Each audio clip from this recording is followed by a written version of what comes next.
Hello friends, I am Miraj Ahmed Qadri. Welcome to Qadri classes biology. आज हम बात करेंगे वेक्टर का। ठीक है, वेक्टर क्या होता है। ठीक है, तो vector are use in form of vehicle. ठीक है, वेक्टर को हम वाहक के रूप में यूज करते हैं, और कैरियर वाहक के रूप में यूज करते हैं इन ऑल ऑर्गेनिज्म, सभी जीवों में। ठीक है, वेक्टर का प्रयोग हम व्हीकल के रूप में, ठीक है, यूज करते हैं। ठीक है, इसके ऊपर क्या करेंगे, वेक्टर के ऊपर हम जीन को, ह्यूमन जीन को डालेंगे। ठीक है, और उसके बाद में हम दूसरे जीवों में ट्रांसफर कर देंगे। जैसे हम अगर घर से या कहीं और से अगर कहीं जाना होता है तो ट्रेन का सफर, प्लेन का सफर, ठीक है, उस पे हम सवार होकर जाते हैं। तो इसी तरीके से हम जीन को ट्रांसफर करते हैं। ठीक है, बैक्टीरिया में या किसी भी जीव में ट्रांसफर करते हैं तो वेक्टर के थ्रू करते हैं। ठीक है, इसीलिए इसको व्हीकल ऑफ जीन भी कहा जाता है। ठीक है, इसको हम सबसे अच्छा मुख्य एग्जांपल की अगर बात करते हैं तो हम बैक्टीरिया को ले लेते हैं। ठीक है, बैक्टीरिया में जो प्लाज्मिड होता है वो व्हीकल का वेक्टर, मतलब बैक्टीरिया में जो प्लाज्मिड होता है वो वेक्टर का कार्य करता है। ठीक है, और क्या होता है, प्लाज्मिड में जो सर्कुलर डीएनए होता है इसमें हम फॉरेन जीन को डाल देते हैं, फॉरेन। ठीक है, और उसके बाद में उसको हम फिर पुनः बैक्टीरिया में इंटर करा देते हैं। ठीक है, प्रवेश करा देते हैं। तो हम कह सकते हैं कि वेक्टर का प्रयोग हम व्हीकल के रूप में करते हैं। एक ही बात। ठीक है, वेक्टर का प्रयोग हम व्हीकल के रूप में करते हैं, और बैक्टीरिया में अगर हम देखते हैं तो बैक्टीरिया में हम प्लाज्मिड का, ठीक है, वेक्टर के रूप में प्रयोग करते हैं। ठीक है, तो अगर बात किया जाए वेक्टर कितने प्रकार के होते हैं, तो वेक्टर मुख्यतः दो प्रकार के होते हैं। ठीक है, एक है एक्सप्रेशन वेक्टर और दूसरा है क्लोनिंग वेक्टर।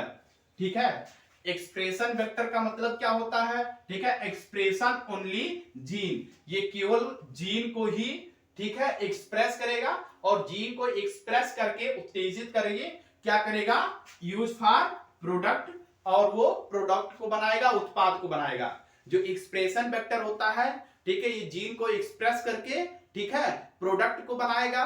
ठीक है, और इसके बाद में अगर हम क्लोनिंग वेक्टर की बात करते हैं तो नो यूज प्रोडक्ट, यहां जो होता है हम क्लोनिंग वेक्टर से हम प्रोडक्ट का निर्माण नहीं करते हैं, प्रोडक्ट को बनाने में हम इसका प्रयोग नहीं करते हैं। तो क्लोनिंग वेक्टर का प्रयोग हम किस लिए करते हैं, ओनली यूज मल्टीपल कॉपी। ठीक है, ओनली यूज मल्टीपल कॉपी। ठीक है, हम क्लोनिंग वेक्टर का प्रयोग केवल एक से अधिक कॉपी बनाने के लिए करते हैं, जिसको हम जेरॉक्स कॉपी भी कहते हैं। ठीक है, जेरॉक्स कॉपी का मतलब क्या हुआ, एक बार अगर किसी भी, ठीक है, मेन पेज को रख दीजिए, उसके बाद में क्लिक कर दीजिए, ढेर सारी कॉपियां उसी के जैसे निकाल देती है। ठीक है, तो उसके सेम डुप्लीकेट कॉपी। ठीक है, तो क्लोनिंग वेक्टर का, ठीक है, प्रयोग हम, ठीक है, मल्टीपल कॉपी को कॉपी करने के लिए यूज करते हैं। ठीक है, और आगे देखते हैं, when the vectors are use, vector का प्रयोग हम कहां करते हैं, इन क्लोनिंग। ठीक है, वेक्टर का प्रयोग, क्लोनिंग वेक्टर का प्रयोग हम क्लोनिंग के लिए करते हैं, इसलिए इसे हम क्या कहते हैं, क्लोनिंग वेक्टर कहते हैं। ठीक है, तो थोड़ा हम स्ट्रक्चर में देख लेते हैं कैसे क्या होता है, आगे देख लेते हैं। ठीक है, ये ह्यूमन सेल है, ये ह्यूमन सेल है। ठीक है, और ये ह्यूमन सेल का क्या है, न्यूक्लियस है। ठीक है, ये ह्यूमन सेल का न्यूक्लियस। उसके बाद में हम डीएनए को निकाल लिया। ठीक है, इसके बाद में रिस्ट्रिक्शन एंजाइम के द्वारा क्या किया, इसको कट कर दिया। रिस्ट्रिक्शन एंजाइम के द्वारा हम इसको छोटे छोटे भागों में तोड़ दिया। ठीक है, रिस्ट्रिक्शन एंजाइम उससे कट कर देती है। इसके बाद में हम बैक्टीरियल सेल की बात करते हैं। ठीक है, तो ये बैक्टीरियल क्रोमोसोम है, ये क्या है, बैक्टीरियल क्रोमोसोम, ये बैक्टीरियल क्रोमोसोम है। ठीक है, ये बैक्टीरियल प्लाज्मिड है, जिसको हम एक्स्ट्रा क्रोमोसोम के नाम से जानते हैं। इसके बाद में इसको डिस्ट्रॉय करने के बाद हम इसका प्लाज्मिड निकाल लेंगे। ठीक है, बैक्टीरिया का प्लाज्मिड निकाल लेंगे। ठीक है, तो बैक्टीरिया का प्लाज्मिड मैंने यहां निकाला है। ठीक है, अब इसके बाद में इसको भी रिस्ट्रिक्शन एंजाइम के द्वारा कट करेंगे। ठीक है, प्लाज्मिड को भी हम रिस्ट्रिक्शन एंजाइम के द्वारा कट करेंगे। इसके बाद में जब इस कट जाएगा तो इसके बाद में हम अपना, ठीक है, अपना जीन हम इसमें डाल देंगे। ठीक है, जीन ऑफ इंटरेस्ट को हम डाल देंगे। ठीक है, अब ये जब हम जीन ऑफ इंटरेस्ट को डालेंगे, ठीक है, तो ये रिकॉम्बिनेंट डीएनए बन जाता है। क्या बन जाएगा? रिकॉम्बिनेंट डीएनए बन जाता है। ठीक है, आगे देखिए, यहां मैं लिख देता हूं। ठीक है, क्या बन जाएगा? Recombinant DNA. ये क्या बन जाएगा? Recombinant DNA. ठीक है, अब इस प्लाज्मिड के ऊपर हम अपना जीन डाल दिए हैं। अब फिर इसी प्लाज्मिड को हम ट्रांसफर कर देंगे। ठीक है, इसी प्लाज्मिड को हम ट्रांसफर कर देंगे। एक बार फिर से हम देख लेते हैं। ठीक है, बैक्टीरियल प्लाज्मिड को निकाला, अपना जीन उस पे बैठा दिया, डाल दिया। ठीक है, अब इसके बाद में इस प्लाज्मिड को फिर हम ट्रांसफर करेंगे। ठीक है, कहां ट्रांसफर करेंगे? बैक्टीरिया के अंदर। ठीक है, तो ये जो ट्रांसफर हो रहा है, ठीक है, ये वेक्टर का कार्य कर रहा है, वाहक का कार्य कर रहा है। कौन? प्लाज्मिड। ठीक है, प्लाज्मिड आएगा, ठीक है, वेक्टर के रूप में हम इसको प्रयोग कर रहे हैं। ठीक है, कैरियर के रूप में यूज कर रहे हैं हम। ठीक है, इसको हम कैरियर के रूप में यूज कर रहे हैं। तो इसके बाद में यहां का स्ट्रक्चर इसका बना लेते हैं। ठीक है,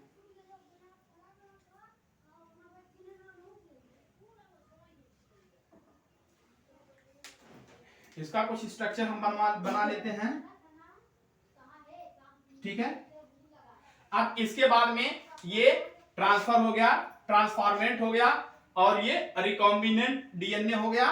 ठीक है, अब इसके बाद में हम फिर क्या करेंगे? ठीक है, अब ये बैक्टीरिया इसको कॉपी करेगी। ठीक है, अब ये इसको बैक्टीरिया कॉपी करेगी। ठीक है, तो अब ये जो प्लाज्मिड है, इसमें स्वतः कॉपी सेल्फ रेप्लिकेट के होता है, क्योंकि मैंने आपको प्लाज्मिड का फीचर मैंने बताया कि सर्कुलर भी होता है, एक्स्ट्रा क्रोमोसोम के नाम से भी जाना जाता है, सारी की सारी बातें बताया है। ठीक है, तो ये क्लोनिंग के लिए होता है ना, ये प्लाज्मिड क्लोनिंग के लिए होता है। तो ये जो क्लोन करता है ना, और चूंकि ये वेक्टर के रूप में है, तो इसलिए इसको क्या कहते हैं? क्लोनिंग वेक्टर भी कहते हैं। ठीक है, इसको क्या कहेंगे? क्लोनिंग वेक्टर कहेंगे। और इसके बाद में ढेर सारी कॉपियां ये बना लेगा अपने अंदर। ठीक है, बैक्टीरिया थोड़े समय में क्या करेगा? अपने जैसे ढेर सारी कॉपियां बना लेगा बैक्टीरिया के अंदर, ढेर सारे, ठीक है, प्लाज्मिड बन जाएंगे। तो जो हमारा जीन ऑफ इंटरेस्ट है, इसकी संख्या भी इसमें बढ़ती रहेगी।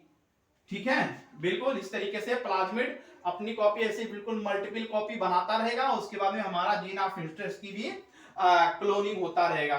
ठीक है, और इसके बाद में हम, ये यहां खत्म होता है। इसके बाद में फिर हम आगे देखते हैं नॉमेनकल्चर। क्या देखते हैं? नॉमेनकल्चर। नॉमेनकल्चर कैसे किया जाता है? ठीक है,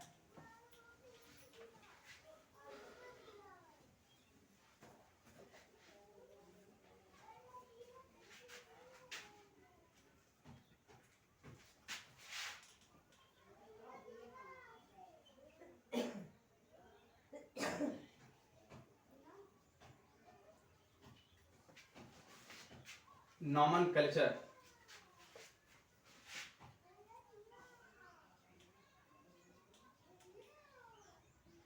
नॉमेनकल्चर, ठीक है, नामकरण। क्या होता है? नामकरण। अब इसके बाद में जैसे मान लेते हैं एस्चेरिचिया इकोलाई हो गया। ठीक है, Escherichia E coli, Escherichia Escherichia coli, Escherichia coli R13। ठीक है, अब इसके बाद में इसका हम नामकरण करेंगे। तो इसका सबसे पहले हम, ठीक है, ये है क्या? ये है जीनस, ये है जीनस, ये है स्पीसीज, ये है स्ट्रैंड। ठीक है, अब इसके बाद में अगर हम इसका नामकरण करते हैं, तो सबसे पहले हम क्या लेते हैं? ठीक है, जीनस का पहला अक्षर, जीनस का पहला अक्षर। ठीक है, इसके बाद में स्पीसीज का पहला और दूसरा अक्षर। ठीक है, स्पीसीज का पहला और दूसरा अक्षर, इसके बाद में स्ट्रैंड, उसके बाद में इसका जो भी न्यूमेरिकल नंबर है, ठीक है, इस तरीके से इसका नामकरण किया जाता है। ठीक है, इको आर 13, इसी तरीके से इको आर, अगर मान लेते हैं इको आर फर्स्ट की बात किया गया, ठीक है, एक दूसरा देखते हैं,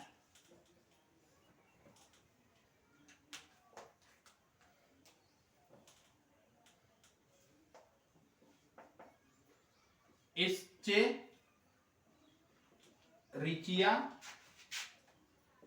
कोलाई आ फर्स्ट, ठीक है, इसी तरीके से इसका भी हम पहला अक्षर ले लेंगे। ठीक है, जीनस का पहला अक्षर, जीनस का पहला अक्षर, इसके बाद में स्पीसीज का पहला और दूसरा अक्षर, और स्ट्रैंड का अक्षर पहला, इसके बाद में और न्यूमेरिकल नंबरिंग पे जो होगा उसको, इस तरीके से इको आर फर्स्ट, इस तरीके से हम नामकरण कहते हैं एंजाइम का, इस तरीके से हम नामकरण करते हैं। ठीक है, वीडियो पसंद हो तो लाइक करें, सब्सक्राइब करें, शेयर करें। Best of luck.